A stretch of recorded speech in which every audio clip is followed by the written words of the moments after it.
welcome back to episode 2 of TBA. I'm Caitlin. And I'm Brad. And we've got a great episode for you guys today, so we're going to jump straight into news of the week.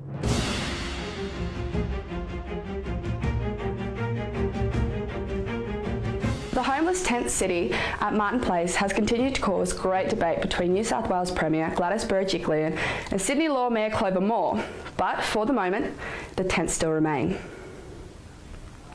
The HSC physics trial exam was cancelled for one school after the exam was stolen from a resource cupboard at the prestigious Scots College in Sydney's east on Monday night. Nothing suspicious there. If there is one thing people complain about, it is public transport. The New South Wales government has announced it will increase the amount of trains travelling to the Sydney CBD. However, it means it will take some commuters longer to travel to work.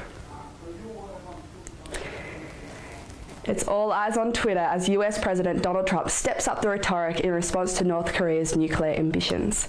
He's declared the US will unleash fire and fury if need be. And finally, those of you who don't know how to post a letter, you better learn quickly. The Australian government is pushing ahead with the voluntary non-binding postal vote on gay marriage. And you only have 2 weeks to enrol to have your say. That's the news of the week. Back to the lounge lizards. I don't remember the last time I sent a letter to anybody, let alone the government. Well, you've only got 2 weeks to enrol, so you better learn quick. This week I went to the opening dinner for the Impact Conference at the Innovation Campus, and apart from having a lovely meal made on fresh local produce, I spoke to a couple of interesting people who are doing some really good work. I spoke to Aaron Anderson, a chef from Bill and James at Balgownie. Well, I'm one of 5 chefs. Tonight we've got Sandy Goodrich, Caveau, Bellissimo, UAW Pulse, and I'm from Bill and James at Balgownie. Tonight on the menu, it's a locally sourced menu. We've tried to make it, I would say confidently, at least 95% local. All of us sort of obviously know each other around town, but don't often get the opportunity to work with one another due to nature of small business. But yeah, we've all come together, put our heads together to create the menu, so no one's really got, everyone's sort of just put the menu together. We put it together with a few heads as opposed to taking control of one dish each. It's been nice. Yeah, we're here, 2 reasons. Part of the Impact Conference, focusing on sustainability, and also to showcase to the guests, people from outside the region as well, what Wollongong's got to offer. I also spoke with some of the girls from Hidden Harvest. So we have a bunch of little interactive cards that we've placed on the dinner tables upstairs, and then our main event for tonight is our doggy bag leftover station. So any food that is left over in the kitchens tonight, we are packaging up into little doggy bags to take home so that there's no food waste for tonight. So it's an Illawarra-based initiative that aims to activate everyone's inner food waste warrior by bringing food that would normally go to waste sort of onto the table as like a way of generating conversation and inspiring people to actually take a more active approach towards their food and not wasting it.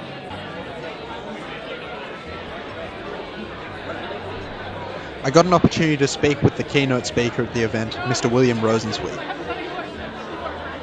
Thought I'd share a little bit about what we're working on at University of California at Berkeley, a couple of the classes that have evolved that have been kind of student initiated. I thought I'd just share a little bit about that.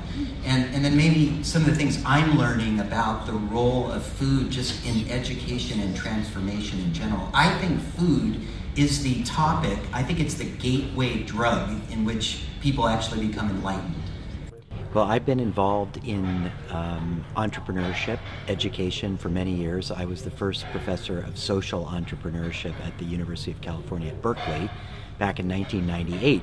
Some people actually call me the Johnny Appleseed of social entrepreneurship because from that place I went to other universities like Columbia and London Business School to develop and teach courses in social entrepreneurship. So over the last 20 years, that's spread, dramatically all over the world. I think that's through food that we really, that health and sustainability become personal rather than conceptual. So much of the science that we hear about in the world feels distant to us. It doesn't really feel like it affects us, but when we start looking at the food that we put in our bodies and how that affects us and what's in the food that we eat, and we start to understand our interdependencies. And so I am encouraged that I think with all of the kind of really vibrant interest in food now, as really almost like a sport. It's like entertainment. It's the experience economy. People want to go out and eat and they want to experience new things. But through that, they can learn a lot about themselves, a lot about how their own choices manifest in the world and have an impact. I have to give my compliments to the chef. The snapper was absolutely divine. That's good to hear. Well, one of our reporters, Frankie, attended one of the campaigns to promote a fossil fuel-free UAW. We're just at the University of Wollongong and we just had a Divestment 101 info night, so informing as many people as we can from uni about the campaign, about what divestment means, about what has happened in the campaign so far, what we want to happen in the future. So Fossil Free is this global movement that's asking institutions to divest. So what that means is like a lot of our institutions, like our universities, have a lot of money that they invest in things, and one of those things tends to be the fossil fuel industry. So we know that the fossil fuel industry is most responsible for climate change and hasn't been held accountable at all, certainly isn't being held accountable by our governments. So we're asking our universities as well as other institutions to take that money away, take that social license away from those fossil fuel companies and really take leadership for a better future that won't be distraught by climate change. I think the most interesting thing was hearing about how other unis have been successful in Australia before, so that's really encouraging for us, knowing that it can be done. Yeah, I'm optimistic about UOW divesting in fossil fuels. I think the success we've seen in campaigns from ANU and other universities and like globally in different institutions, hospitals, other educational institutions, I think this is a global movement. The thing is that it just kind of has to happen eventually. With climate change and everything, like there's no way that the uni can forever still be investing in fossil fuels. It's going to have to stop doing that one day because we're not going to use fossil fuels forever. But we're just wanting the uni to do it now as like a sign to the wider community that they are leaders when it comes to climate action and that they have values and ethics that are in line with what they want their students' futures to be. It's nice to know that there's teaching staff on site as well, so it doesn't have to just be a student movement. There's actually staff on site that are keen for this as well. It might be harder than some other unis. This area's got like a lot of history with coal. I think the uni was actually founded by BHP back in the day, so it might be a bit of an uphill battle, but I think with other high-profile unis doing the same thing, as well as local council going that way, hopefully, I think there's a really good chance. I reckon UOW can easily divest. It seems like this is a university that wants to take leadership and wants to be at the forefront of change, and I think that taking a stand against the industry that's really compromising our future is a great way that UOW can show leadership, and there's a lot of passionate students here who are going to make that happen. Come be part of the divestment campaign, Fossil Free UOW. It's definitely a hot topic. Something the university should be thinking about. Something else they should be thinking about is the casualisation of their workforce. Today we've got a bunch of staff and students coming to gather around a Christmas tree. That's to send a message about the amount of people at this university who don't know if they've got a job when we get round to Christmas. We're part of a nationwide action organised by the National Tertiary Education Union, and what we are highlighting is the way that the universities are increasingly relying on casual jobs, both in teaching and in the administration, and we're losing the opportunity to offer people proper, decent, secure careers in the education sector. Well, today we've just starting the public campaign, and we've been talking about it a long time, but we're starting a public campaign today to try and change that situation and make sure that people who've been here long term, systematically employed for a year, a couple of years, get actually offered a full-time or a permanent part-time job with some job security.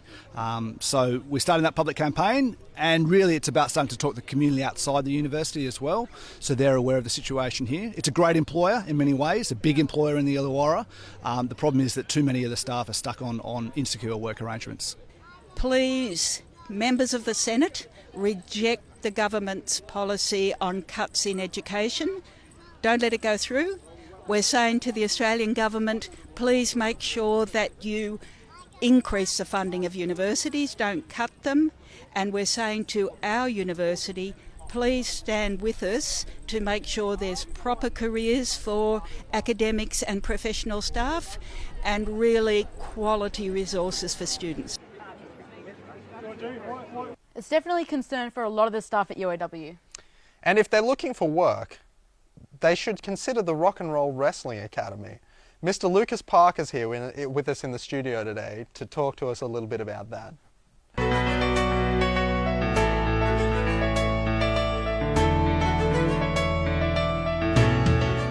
We joined in the studio with the professional wrestler Luke Parker from the Academy of Rock and Roll Wrestling Academy. Can you tell us a little bit about what you do as part of the Academy? Well, we've got two classes in the Academy. We have the kids class that we run to try and help kids develop confidence in themselves, as well as adapting their safety skills and just pretty much opening up to other people. We've had a few kids come in very shy and to themselves, but because of the class, I can happily say that they've managed to reach out, make new friends, and they actually get to spend time with some of their famous wrestlers. That's good. So, how long have you been wrestling for? I've been in-ring performing for about a year and a half. Oh wow! So, is there a lot of training that goes into that? Personally, for me, I spend about 6 days out of the week training. Most of the time, it's 5 days at the gym, 3 or 4 days at the training academy, and the last 2 days I'll probably spend just running, get some cardio, get away from people. Sounds like a bit of an effort. Oh, it's a lot of fun. Yeah. So I went to the show over the weekend with Ryback, and it was my first experience of wrestling. So I've never really had, sort of watched as a kid a little bit, but not really ever been really into it. I used to play WWE, SmackDown versus Raw a lot as a kid on the PlayStation 2. But to see it in person, and it's kind of on a whole other level, I think. And I just want you to maybe talk a little bit about that. Sure.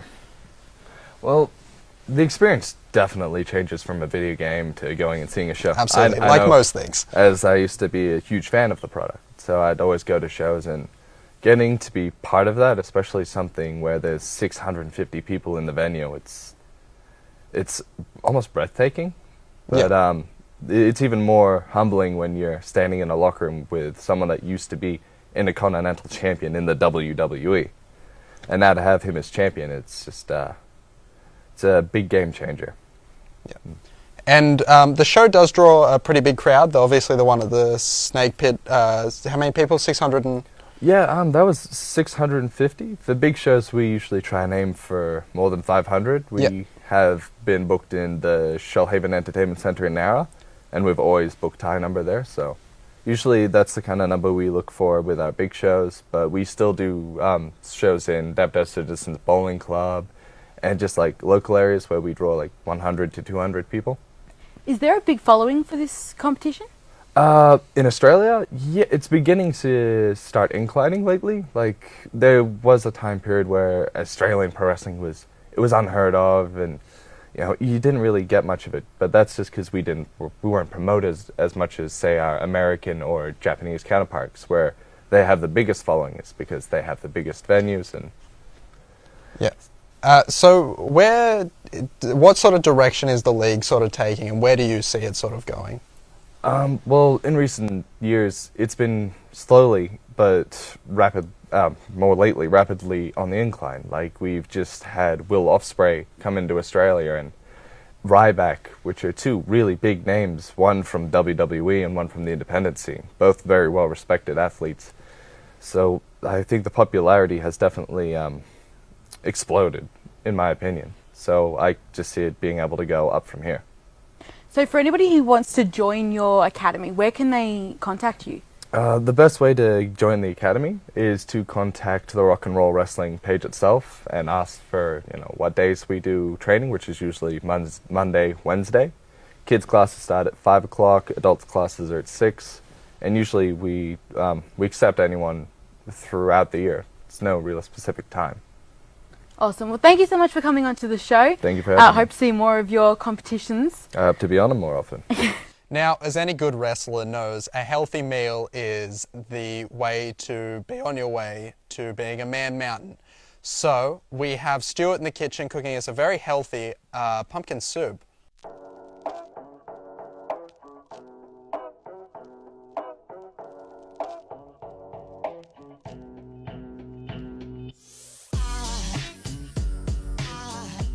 Welcome to University Kitchen. I'm your host Stewart, and this week we'll be cooking up a creamy and delicious butternut pumpkin soup. So, let's get into it. The ingredients we'll be needing for today's recipe includes a butternut pumpkin squash, some carrots, some red capsicum, an onion, 4 garlic cloves, some salt and pepper, 1/4 cup of sour cream, and some cheese to finish. I've already started by bringing a litre of water to the boil in a large saucepan, and now it's time to move on and cut up all our vegetables that we're going to be putting into the soup. First, we'll start cutting up the butternut pumpkin, and as you can see, we've got quite a large butternut pumpkin here, so we probably won't need all of it. I think about half should do.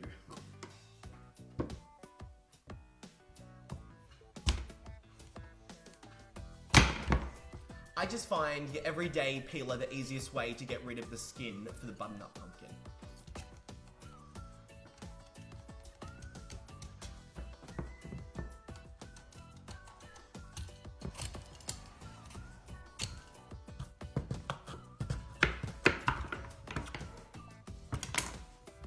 Now it's time to scoop out the seeds, as we don't really want them going into our broth.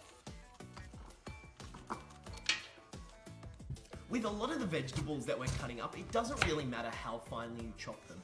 It'll just make it a lot easier to blend at the end. Now time to chop some carrots. Now onto the capsicum.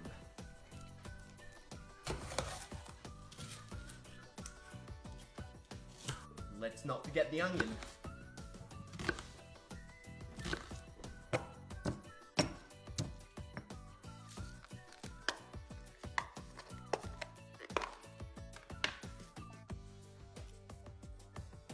Now that we've finished chopping up all our vegetables, it's time to add that to our boiling water, and then our garlic and salt.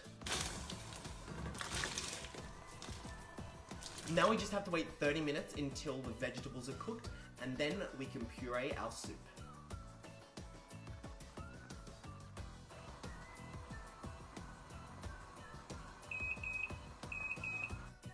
Now that our vegetables have boiled for 30 minutes and they've softened up, it's time to add in the sour cream and then puree them with our hand.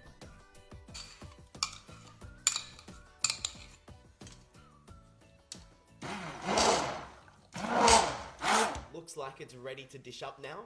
Time to ladle the soup into the bowl. Can't wait. Now that we've finished the dish, it's time to taste.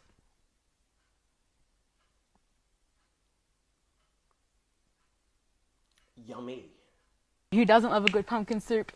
Absolutely. And Stewart was absolutely dancing on a knife's edge there with that cooking, that chopping he was doing. I was on the edge of my seat the whole time watching that. Up next, we have the Muse. This week we have a lot of local bands loitering around our lovely city. The Unibar will be gig-free this week, taking a breather before a stellar lineup of artists running non-stop until late September. First up is Cayman-born band Pacific Avenue, a band that seems to be on everyone's lips at the moment. After opening for San Cisco and Thelma Plum back in early June, the 4 boys, Harry, Ben, Jack and Dom, have caught the ears of indie rock-loving locals. The boys are taking their new EP Girlfriend for a premiere at Rad Bar tonight with some support from the Trax and Cronulla band Frips and Frips. The band will also be playing a DJ set at Howlin' Wolf tomorrow to help the Zilzies wind up their latest tour. The Shell City EP tour by the Zilzies has been a booming success for the South Sydney band. Selling out our local Rad Bar twice, the band is wrapping up their tour with a final after party at Howlin'. Admission is free, so make sure you get down to catch up with all the madness. For local techno fans, the Institute of Dance will be pumping out a massive night tomorrow in the name of true music education. With Melbourne-based Boogs taking to the main decks, it's bound to get cramped, crowded and sweaty in the basement of the Hart Motel. Citing his music as robot soul with the DJ style I call electric spaghetti, Boogs has been a resident DJ in Melbourne's infamous Revolver, taking a weekend off to show the gong some love. Kicking off at 9 p.m. tomorrow, be sure not to miss another iconic Institute of Dance night. Garage punk Lost Scallywags will be headlining a show at Rad on Saturday night for their first headline national tour. Travelling down from the mid-north coast, the three boys described their set as fast-paced and energetic, which results in a lot of beer spillage. Having won the Triple J Unearthed competition in 2016 to play Festival of the Sun in Port Mac, the band are now taking their new album around the country. This Saturday, they'll be supported by Archer Punker, Mild West and Luscious Sideburns, so head down to get an earful of some up-and-coming acts. If garage punk isn't your thing, the smooth yet explosive Sean Kirk will be in town on Saturday night. The Melbourne artist has been floating around the airwaves for a few years now and will be taking to Jane's to a sold-out show to fill the air with some soul and blues. To round off the week, Newcastle band Suburban Haze will be dropping by Rad Bar to promote their new album Wilt. Self-described as downbeat music by downbeat dudes, this gig would be a perfect way to round off your week. And if you think this week is busy, just wait until next week when the likes of Cloud Control, Violent Soho, Cub Sport, Drunk Mums and more will be taking to the gong. Stay tuned for what's up and coming in the Muse each Thursday. We've got great talents this week. Definitely want to get out to a few of those. Better than sitting at home, I think. That's all we have time for this week. Cait? Well, if you guys want to catch up with us, follow us on all of our socials, but we'll see you guys next week.